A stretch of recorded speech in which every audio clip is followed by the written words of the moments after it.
So we're moving right along. In our last video, we added player movement and we added a teleport script that allows us to jump from one side of the screen to the other. But I don't know about you, I'm getting really tired of looking at this plain white background. It's starting to get to me. So I figured for this next video, we could go ahead and create our own scene using a program that I really like called Gimp. If you don't have access to Gimp, and I'll talk about how to get access in a minute, if you don't, there are some other options.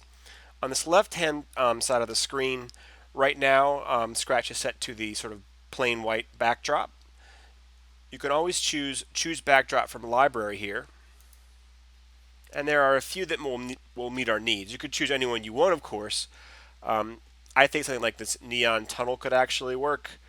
Moon might make some sense to you. There's one called space. There's one called stars. You could pick whichever one you wanted for your particular project. For my money, I'd like to go ahead and make my own. I think it's a little bit more interesting. So I use this program called Gimp. This is what I'm going to be going for in this video.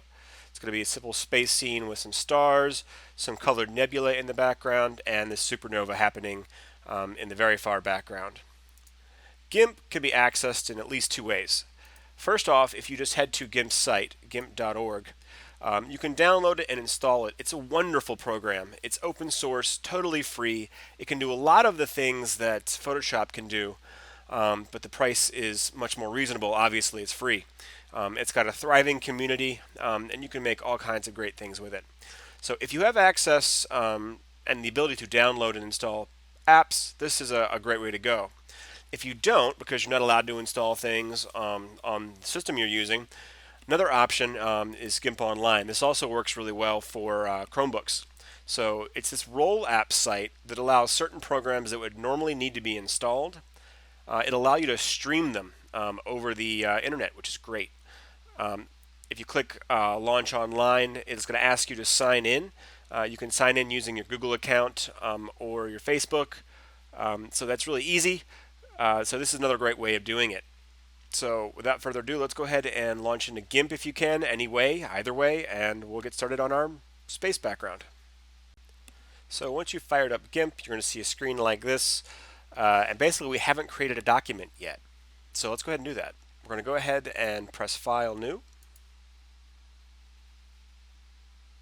And mine's been changed because I've already made one of these. You'll recall that the size of the stage in Scratch was 240 to negative 240 in the X direction and negative 180 to 180 in the Y direction. So if we put our heads together, we could pretty much figure out that 240 times 2 is 480 and 180 times 2 is 360. So I'm going to click on Advanced Options, and the only thing I want to do right now is I want to fill with I'm going to go ahead and click foreground color. I can see my foreground color is black. I want the screen to be black, so I'm going to press OK. If your screen's not black, don't worry. Go ahead and click the paint bucket tool. Double click on this right here. And make sure that you have black selected by dragging this to the top left-hand corner. And then you can just click the paint bucket inside here, and you will now have a black background. Second thing we're going to do is go up to Filter. We're going to create some noise, and we're going to choose the Hurl option. And it's going to create this sort of staticky effect, like an old TV was left on too long and the programming has stopped. Depending on how old you are, you might not know what that looks like.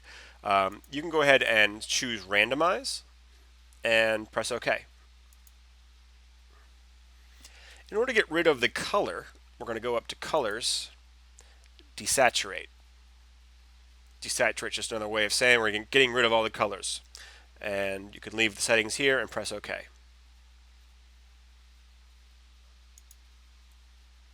Next, we're going to go up to Colors and Levels, and we're going to get rid of most of the noise on the screen.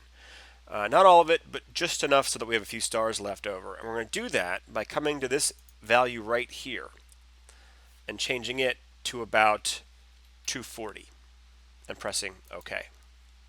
And you'll see what I'm left with is just a sort of a few points of white in the otherwise black background. Almost too hard to even see. So let's go ahead and pump them up a little bit by going to Filters, light and shadow, and let's add a sparkle. The value that you're going to want to play with is this one called flare intensity. I think it defaults to 0.5, which would be really, really obnoxious. Probably too much. I'll show you what it looks like. I'm going to go ahead, and I think that's a little bit too much.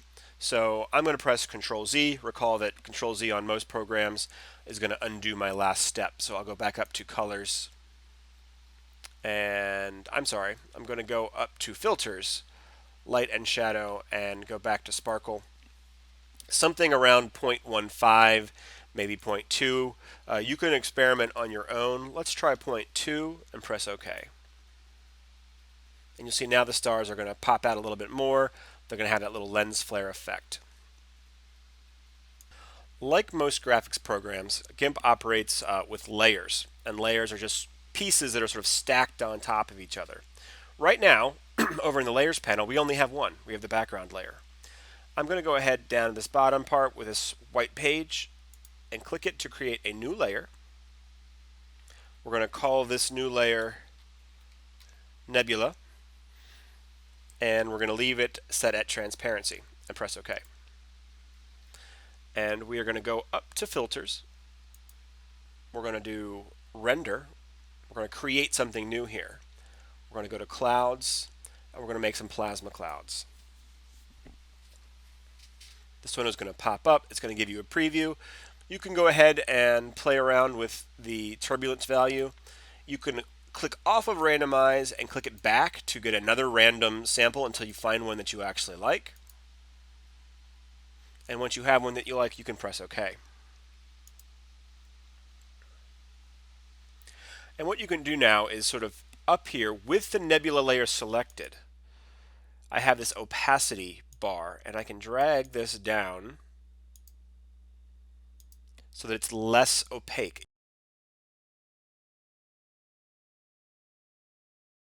You can make it more see-through. The more opaque that is, it is, the less see-through it is. And you can find a level that you enjoy. I can still see my stars through it. I can still see some of the colors, but it's not sort of overriding. I think I like that level just like that.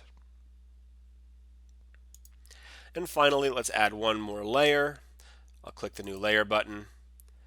This one I'm going to call Nova for my supernova. And we're going to go back up to filters, light and shadow, and I'm going to go ahead and choose supernova. In the dialog box that appears, I can change the position of where it's going to be. So if you want it to be in one corner or the other, that's fine. You can change the color. If you wanted to have a more purplish nova, for example. And then you have some of these sliders here. The radius is going to be how large it is. The spokes are how many of the sort of shafts of light are coming off of it. And if you pump up the random hue, instead of just being that one color you've chosen, you're going to get this sort of spread of random colors. Go ahead and play around with it, but don't go crazy with the size or the spokes. It's going to sort of become too much and sort of override what's actually happening in the game. So once you have it the way you want it, go ahead and press OK. And now we have a simple space scene that'll serve our needs pretty well.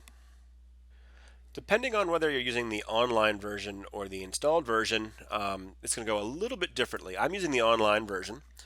We're going to go to export. It's not going to let you export it unless you've already connected it to your Google Drive. So the first time you do this, it's going to look a little bit different. I've already connected mine. So what's going on here is when I click on Roll Apps, it shows all of my Google Drive folders here. And I have one called Scratch Droids.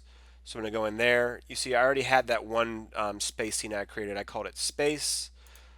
So I'm going to go ahead and I'll just call this one nebula.png. I'm going to press export.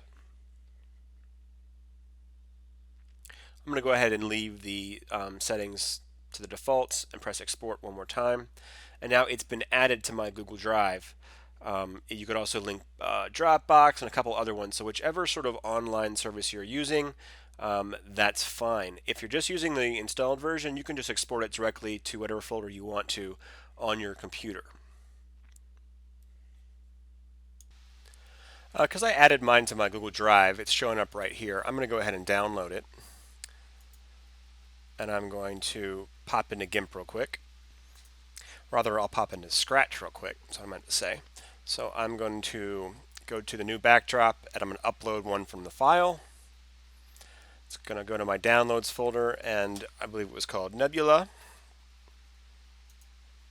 And I'll press open, and much, much better. So now we are flying around space and not flying around a blank, boring white canvas.